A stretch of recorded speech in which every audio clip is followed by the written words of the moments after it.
இந்த ஈசாலா fans இருக்கானுங்கல்ல, ஈசாலா fans, அவனுங்க நம்மக்கிட்ட ஒரு பிரச்சனை பண்ணுறானுங்க. வந்து கமெண்ட் செக்ஷனில் பயங்கரமாக கெட்ட வார்த்தையில திட்டிகிட்டு இருக்கானு. டே ஈசாலா பாய்ஸு, உங்களுக்கு ஒரு விஷயம் புரியவே இல்லைடா. அதில் ஒருத்தன் கமெண்ட் போட்டிருந்தான், அடித்த அடி எப்படி கொட்டை வீங்கி சிஎஸ்கே அப்படின்னு போட்டிருந்தான். டே பாடு, உனக்கு ஒரு விஷயம் புரியலடா. இப்போ புரிகிற மாதிரி சொல்கிறேன் கேளு. கௌதம் கம்பீர்னு ஒருத்தர் இருக்கார். அவர் தான் இப்போ இந்தியன் டீமோட ஹெட் கோச், கேகேஆரோட முன்னாள் கேப்டன், மென்டார், ஒரு லெஜெண்டுன்னு வச்சுக்கலாமே.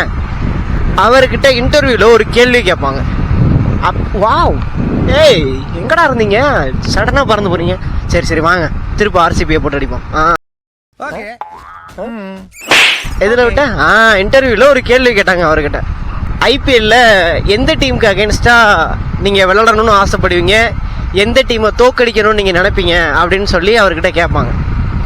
அப்போ கௌதம் கம்பீர் என்ன பதில் சொல்லுவார்னா, நான் ஆர்சிபிக்கு அகேன்ஸ்டாக வின் பண்ணும்போது ரொம்ப சந்தோஷமாக ஃபீல் பண்ணுவேன்.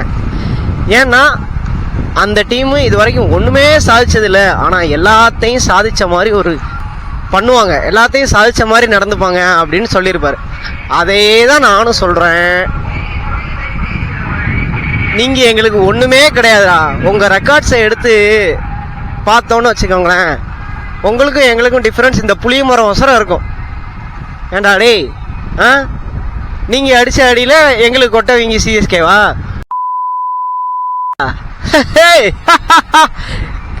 14 வருஷம், ஏன்னா 2 வருஷம் நாங்கள் பேனுன்னு சொல்லுவீங்களே, அந்த 14 வருஷம் நீங்கள் மூத்தரசந்திர அடி வாங்கினது ஞாபகம் இல்லையா?